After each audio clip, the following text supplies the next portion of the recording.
Interrogez indifféremment 5 personnes au sujet de Jésus-Christ et vous obtiendrez probablement 5 opinions différentes. Cependant, il reste une question au cœur de la religion qui porte son nom. Jésus est-il Dieu? Aujourd'hui, nous allons répondre à cette question. Restez à l'écoute.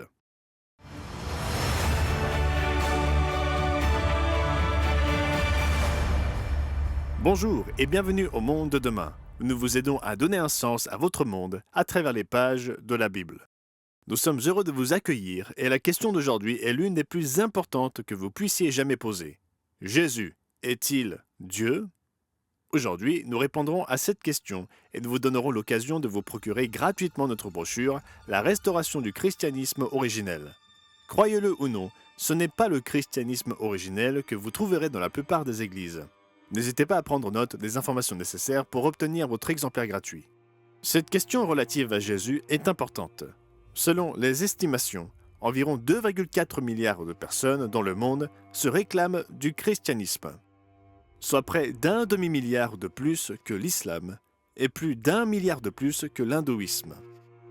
Pourtant, alors que près d'un tiers de la planète se réclame d'une religion centrée sur la personne de Jésus-Christ, beaucoup de ces mêmes personnes ne sont pas d'accord sur qui il est vraiment.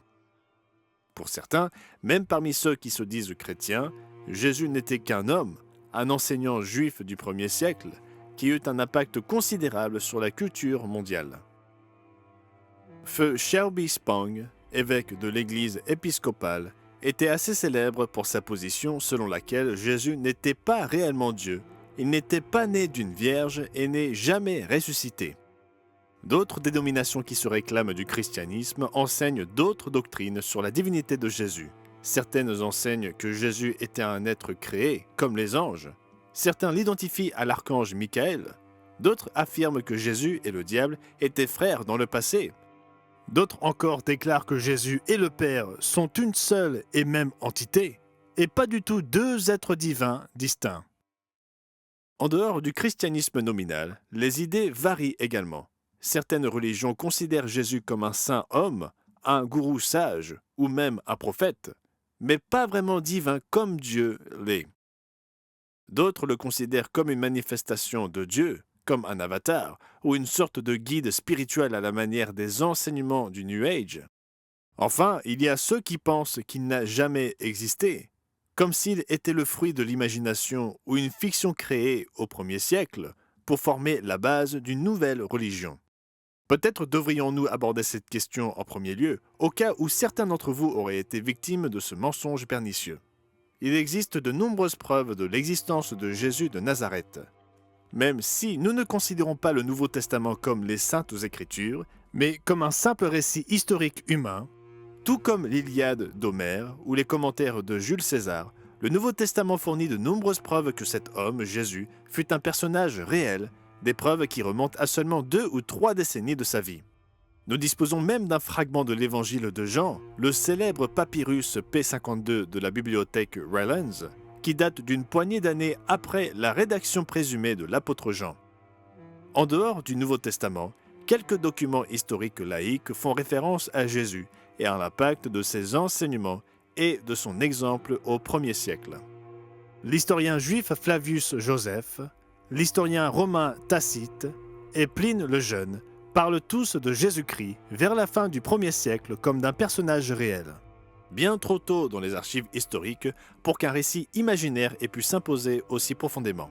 En fait, l'un des défenseurs les plus efficaces de l'existence de Jésus-Christ est le spécialiste du Nouveau Testament Bart Ehrman. Bien que M. Ehrman ait déclaré publiquement qu'il ne croyait pas que Jésus était divin, qu'il ne croyait pas au surnaturel et qu'il ne se considérait pas comme un chrétien, il est tout aussi clair que les preuves de l'existence de Jésus sont accablantes. Se référant à ceux qui prétendent que l'existence de Jésus n'est qu'un mythe, Ehrman écrit « Il est juste de dire que les adeptes du mythe, en tant que groupe et en tant qu'individus, ne sont pas pris au sérieux par la grande majorité des chercheurs dans le domaine du Nouveau Testament, du christianisme originel, de l'histoire ancienne et de la théologie. En fait, presque tous les chercheurs, qu'ils soient laïcs ou religieux, sont d'accord sur ce point la plupart du temps. Comme le résume Ehrman, malgré l'énorme diversité des opinions, il y a plusieurs points sur lesquels pratiquement tous les spécialistes de l'Antiquité sont d'accord. Jésus était un homme juif, connu pour être un prédicateur et un enseignant, qui fut crucifié, une forme romaine d'exécution, à Jérusalem sous le règne de l'empereur romain Tibère, alors que Ponce Pilate était le gouverneur de la Judée. En bref, ceux qui affirment que Jésus n'a jamais existé doivent être pris autant au sérieux que ceux qui affirment l'existence des sirènes ou du Père Noël. Les faits sont les faits. L'homme Jésus de Nazareth vécut bel et bien. Il marcha sur cette terre il y a environ 2000 ans en Judée, enseignant dans les régions de la mer de Galilée et de Jérusalem. Mais l'histoire s'arrête-t-elle là? Un homme appelé Maître meurt dans la trentaine et il se trouve qu'une religion fut fondée en son nom. Ou Jésus était-il plus qu'un homme? Jésus est-il Dieu? Dans notre prochaine partie, nous nous plongerons dans la parole de Dieu pour répondre à cette question. Mais tout d'abord, j'aimerais vous donner l'occasion de demander la brochure gratuite d'aujourd'hui, La restauration du christianisme originel. Oui, un tiers de la population mondiale se dit chrétienne, mais pour être franc, la religion que Jésus-Christ fonda n'est en rien comparable à celle que la grande majorité des chrétiens suivent et pratiquent. Si nous voulons vraiment marcher dans les pas de Jésus-Christ, vivre selon ses enseignements réels, comprendre et obtenir la récompense qu'il a réellement offerte, alors nous devons être prêts à embrasser le christianisme tel qu'il l'a fondé, et non la version subtilement déformée que nous observons dans le monde qui nous entoure.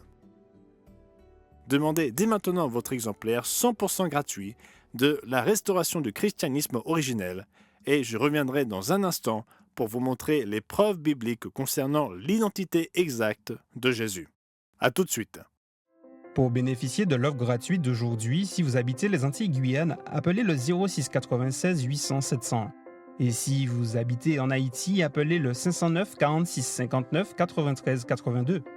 Notre publication claire et concise vous aidera à comprendre les vérités essentielles issues des pages de la Bible.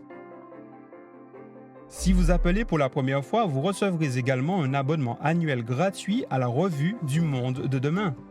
6 numéros inspirants traitant de l'actualité, de la science et de la culture moderne vous aideront à donner un sens à votre monde selon une perspective biblique.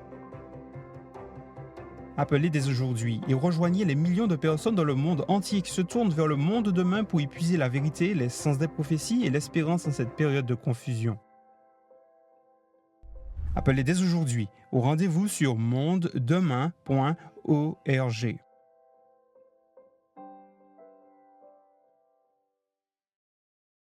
Bonjour à nouveau. Dans la partie précédente, nous avons discuté des nombreuses opinions différentes sur l'identité de Jésus et nous avons souligné que, quelle que soit l'opinion de chacun, il a bel et bien existé.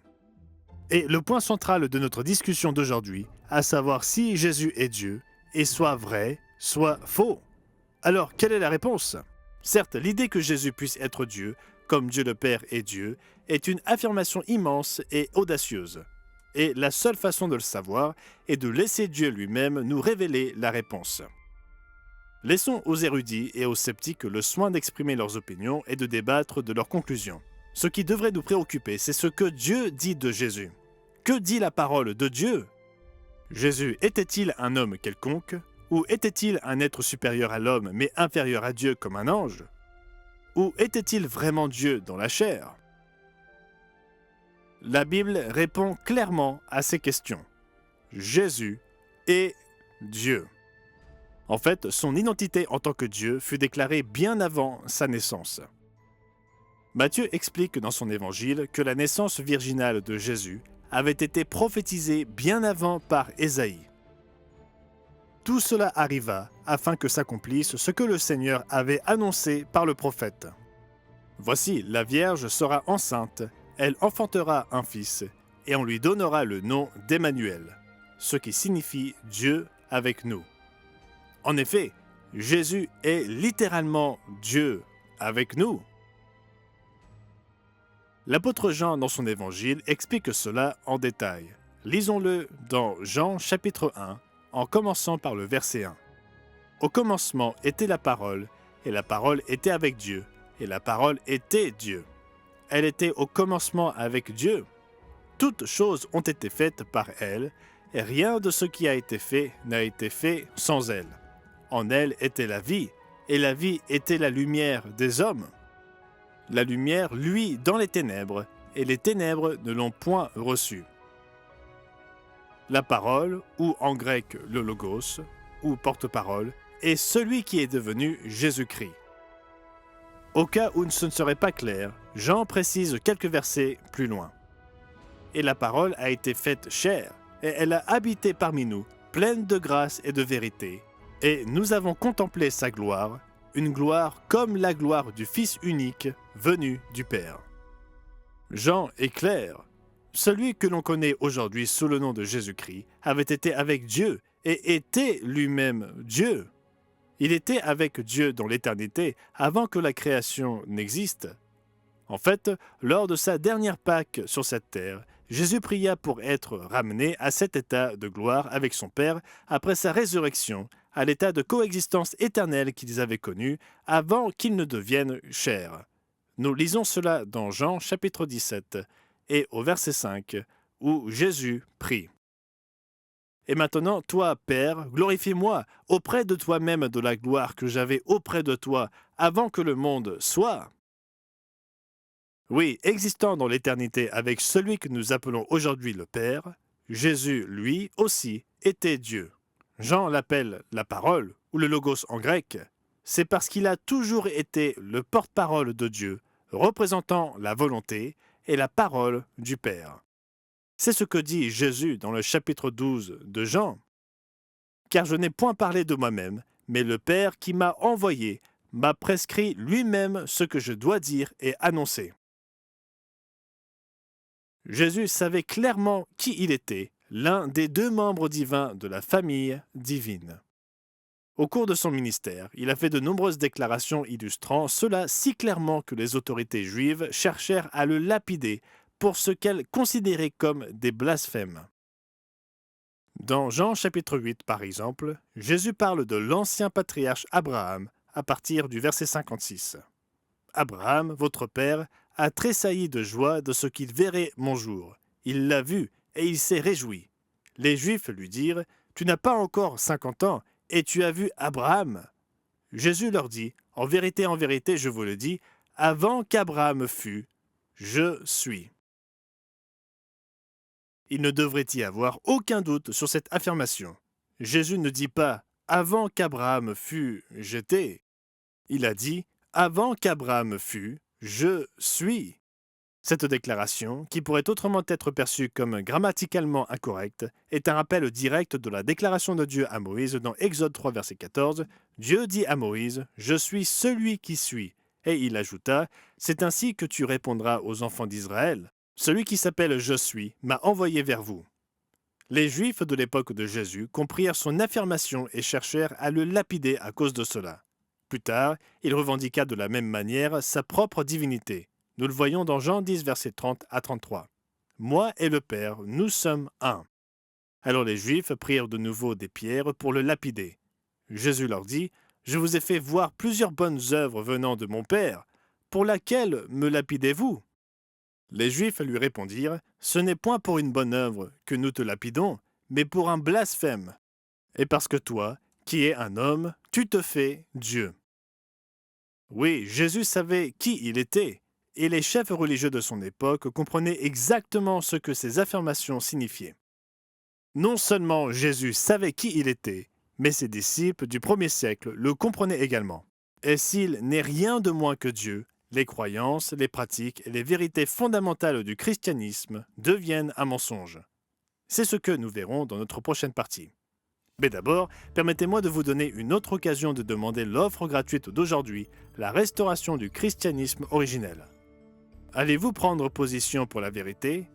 Ou bien les mensonges proférés au nom de Jésus sont-ils trop confortables? Demandez dès maintenant votre exemplaire gratuit, la restauration du christianisme originel, et nous reviendrons vous montrer ce que les disciples de Jésus avaient compris au sujet de sa divinité et les implications pour nous aujourd'hui.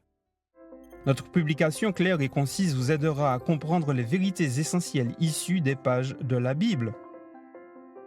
Appelez dès aujourd'hui au rendez-vous sur mondedemain.org. Oui, Jésus savait qui il était, et ses disciples le savaient aussi. Dans Colossiens 2, verset 2, l'apôtre Paul évoque le mystère de Dieu, aussi bien du Père que de Christ. Oui, la divinité est composée du Père et du Christ, les deux membres de la famille de Dieu. En parlant de Jésus-Christ, Paul écrit plutôt dans Colossiens chapitre 1 à partir du verset 16. Car en lui ont été créées toutes les choses qui sont dans les cieux et sur la terre, les visibles et les invisibles, trône, dignité, domination, autorité. Tout a été créé par lui et pour lui. Il est avant toute chose, et toute chose subsiste en lui. Ces paroles font écho à ce que nous avons lu plus tôt dans Jean chapitre 1, à savoir que toutes choses ont été faites par elle, la parole, et rien de ce qui a été fait n'a été fait sans elle. C'est une déclaration très complète. On attribue à juste titre à Henry Ford le mérite d'avoir créé le Model T en Amérique, mais ce sont d'autres mains qui ont accompli le travail. De même, Dieu le Père est notre Créateur, mais la Bible indique clairement les mains qui ont, pour ainsi dire, accompli le travail, celle de celui qui est devenu Jésus-Christ. Tout fut créé par lui et pour lui. Jésus-Christ est d'une manière très réelle notre Créateur, tout comme le Père. Ensemble, ils sont la raison pour laquelle Genèse 1, verset 26 dit « Faisons l'homme à notre image, selon notre ressemblance ». Parce qu'il y avait deux êtres divins qui parlaient. En fait, le mot hébreu traduit par Dieu dans ce passage, Elohim, a la particularité d'être un mot singulier qui est pluriel dans sa forme. Un autre indice qu'il y a plus à dire sur Dieu qu'il n'y paraît. Paul est tout aussi clair dans le chapitre 3 et le verset 9 du livre des Éphésiens, où il est dit de mettre en évidence devant tous quelle est la dispensation du mystère caché de tout temps en Dieu, qui a créé toutes choses par Jésus-Christ. Ces passages et d'autres montrent clairement que Jésus-Christ n'est pas un ange, pas même l'archange Michael. Lisons Hébreux 1 et le verset 5. « Car auquel des anges Dieu a-t-il jamais dit « Tu es mon fils, je t'ai engendré aujourd'hui » et encore « Je serai pour lui un père, et il sera pour moi un fils » Et aussi le verset 13. « Et auquel des anges a-t-il jamais dit « Assieds-toi à ma droite, jusqu'à ce que je fasse de tes ennemis ton marchepied » Il s'agit de questions rhétoriques, car la réponse est censée être évidente. Dieu n'a jamais rien dit de tel à aucun des anges. Ces paroles n'ont été adressées qu'au co-créateur du Père, qui était avec Dieu et qui était Dieu, celui que nous appelons aujourd'hui Jésus-Christ. En fait, toutes les vérités fondamentales au cœur même de la foi de la Bible dépendent de la vérité que Jésus est Dieu. Pensez-y, comment se fait-il que Jésus-Christ ait pu mourir à notre place pour nos péchés ? Il a ce pouvoir parce que, en tant que créateur, il peut assumer personnellement cette responsabilité. Et comment se fait-il que sa vie suffise à payer pour tous nos péchés ? C'est parce que, en tant que Dieu, sa vie vaut infiniment plus que toutes nos vies réunies, une vie éternelle donnée en paiement de la mort éternelle que nous avons méritée. C'est ainsi que notre Créateur est devenu un être humain né d'une femme pour pouvoir mourir et payer cette pénalité. En expliquant cela, l'apôtre Paul, une fois de plus, démontra qui est vraiment Jésus. Lisez avec moi Philippiens chapitre 2, où certaines traductions ne communiquent pas toujours la plénitude de ce que Paul dit au verset 5 à 8. « Ayez en vous les sentiments qui étaient en Jésus-Christ, existant en forme de Dieu, il n'a point regardé son égalité avec Dieu comme une proie à arracher, mais il s'est dépouillé lui-même en prenant une forme de serviteur, en devenant semblable aux hommes, et il apparut comme un vrai homme, il s'est humilié lui-même, se rendant obéissant jusqu'à la mort, même jusqu'à la mort de la croix. » La formulation de la version Louis II, nouvelle édition de Genève, concernant le fait qu'il n'a point regardé son égalité avec Dieu comme une proie à arracher, est maladroite, et d'autres traductions rendent ce verset différemment. Par exemple, la version Sommer traduit les versets 6 et 7 de cette manière, en disant que le Christ, qui était de condition divine, ne chercha pas à profiter de l'égalité avec Dieu, mais il s'est dépouillé lui-même et il a pris la condition d'un serviteur en se rendant semblable aux hommes. Bien qu'il ait existé dans la gloire avec Dieu depuis l'éternité, il n'a pas considéré cela comme quelque chose à quoi il devait absolument s'accrocher. Au contraire, il était prêt à se dépouiller de sa gloire et à devenir comme nous, sa création, pour nous servir par sa vie et sa mort. La vérité impressionnante de Jésus-Christ, la parole, le porte-parole divin de la famille de Dieu, est une véritable leçon d'humilité. Il s'est abaissé du haut de sa gloire pour devenir comme nous, afin de pouvoir un jour nous élever pour le rejoindre, lui et son Père, dans cette même gloire. Mais comprendre cette vérité profonde sur l'identité de Jésus est plus qu'un exercice académique. Elle a des implications profondes pour nos vies et nos choix aujourd'hui. Nous en discuterons dans cette dernière partie. Mais avant cela, permettez-moi de vous donner une autre occasion de demander la brochure gratuite d'aujourd'hui, la restauration du christianisme originel. Aujourd'hui, tout le monde semble être à la recherche d'une cause à défendre.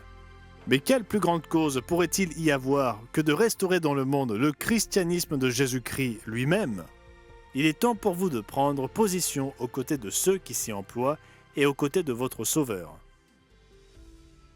Demandez votre exemplaire gratuit, la restauration du christianisme originel, et je reviendrai tout de suite vous révéler les implications de l'identité de Jésus en tant que Dieu, que beaucoup n'ont pas le courage d'accepter. Pour bénéficier de l'offre gratuite d'aujourd'hui, si vous habitez les Antilles-Guyane, appelez le 06 96 800 700. Et si vous habitez en Haïti, appelez le 509 46 59 93 82. Notre publication claire et concise vous aidera à comprendre les vérités essentielles issues des pages de la Bible. Si vous appelez pour la première fois, vous recevrez également un abonnement annuel gratuit à la revue du Monde de demain. 6 numéros inspirants traitant de l'actualité, de la science et de la culture moderne vous aideront à donner un sens à votre monde selon une perspective biblique. Appelez dès aujourd'hui et rejoignez les millions de personnes dans le monde entier qui se tournent vers le monde de demain pour y puiser la vérité, les sens des prophéties et l'espérance en cette période de confusion. Appelez dès aujourd'hui au rendez-vous sur mondedemain.org.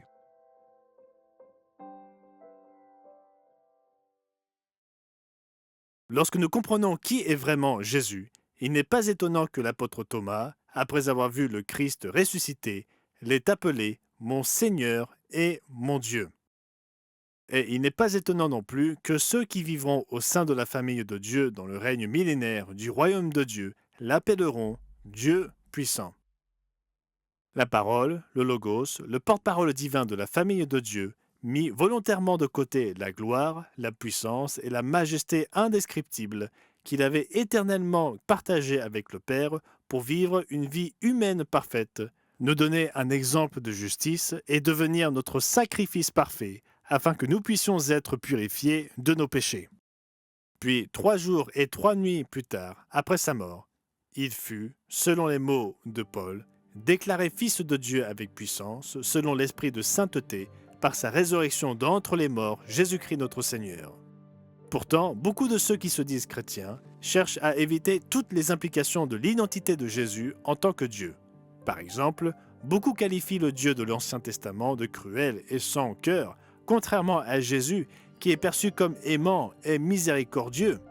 Et les commandements de Dieu sont souvent dénoncés comme étant trop restrictifs et trop durs. Pourtant, pensez-y, qui a donné les 10 commandements à l'ancien Israël sur le mont Sinaï et qui est le chef de l'armée de l'Éternel, comme il se présenta lui-même à Josué? L'apôtre Paul répond à la question. Nous le voyons dans 1 Corinthiens chapitre 10, à partir du verset 1.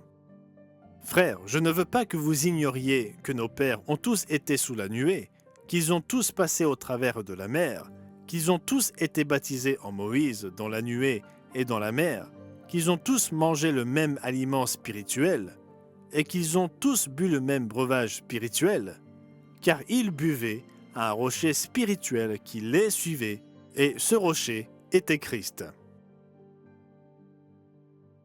Oui, c'est Jésus-Christ, en tant que Logos, ou porte-parole divin, qui donna les 10 commandements. Réfléchissez, Les chapitres 33 et 34 de l'Exode expliquent que Moïse vit Dieu de dos, de ses propres yeux. Et le récit d'Exode 24 est encore plus explicite. Moïse monta avec Aaron, Nadab et Abihu et 70 anciens d'Israël. Ils virent le Dieu d'Israël. Sous ses pieds, c'était comme un ouvrage de saphir transparent, comme le ciel lui-même dans sa pureté. Notez qu'il est dit clairement, ils virent le Dieu d'Israël. Comparez cela à Jean 1, verset 18, qui dit « Personne n'a jamais vu Dieu ». Et aux paroles de Jésus, dans Jean 6, verset 46, « C'est que nul n'a vu le Père, sinon celui qui vient de Dieu, celui-là a vu le Père. » Oui, les anciens d'Israël virent Dieu, mais ils ne virent pas le Père. Le membre de la famille divine qu'ils virent était celui qui deviendrait le Fils, le Logos divin. Ainsi, si c'est Jésus-Christ qui énonça ces 10 commandements, y compris le commandement relatif au sabbat, ne devrait-il pas être pris plus au sérieux par les disciples de Jésus-Christ, qui ne semblent l'être par la plupart des chrétiens autoproclamés d'aujourd'hui? Considérons également notre ultime destinée. Dans 1 Jean 3 et au verset 2, notez ce que l'apôtre nous écrit. « Bien-aimés, nous sommes maintenant enfants de Dieu, et ce que nous serons n'a pas encore été manifesté, mais nous savons que lorsqu'il paraîtra, nous serons semblables à lui, parce que nous le verrons tel qu'il est. » Si nous devons devenir comme le Christ l'est maintenant, et que le Christ possède maintenant la gloire qu'il avait avec le Père avant que le monde ne soit, alors qu'est-ce que cela révèle de l'existence future et glorieuse réservée à ceux qui attendent son retour? Et qu'est-ce que cela dit de la prière de Jésus lors de sa dernière Pâque, pour que ses disciples puissent un jour être un, tout comme lui et son Père sont un? Mes amis, nous ne faisons qu'effleurer la surface. Comprendre la divinité de Jésus-Christ, c'est commencer à puiser dans les vérités les plus profondes de Dieu. Si vous êtes assez courageux pour commencer à puiser dans ces vérités vous-même, je vous recommande vivement l'offre gratuite d'aujourd'hui, la restauration du christianisme originel, comme étant un excellent moyen de commencer. Je vous recommande également de revenir à l'émission Le Monde de demain. Vous y trouverez Gérald Weston, Richard Ames, Rod McNair et moi-même, impatients de partager avec vous les enseignements de Jésus-Christ, la bonne nouvelle de l'instauration du royaume de Dieu, avec ce que les prophéties bibliques révèlent sur les jours qui nous attendent. D'ici là, prenez soin de vous. Pour bénéficier de l'offre gratuite d'aujourd'hui, si vous habitez les Antilles-Guyane, appelez le 06 96 800 700. Et si vous habitez en Haïti, appelez le 509 46 59 93 82. Appelez dès aujourd'hui et rejoignez les millions de personnes dans le monde entier qui se tournent vers le monde de demain pour y puiser la vérité, les sens des prophéties et l'espérance en cette période de confusion.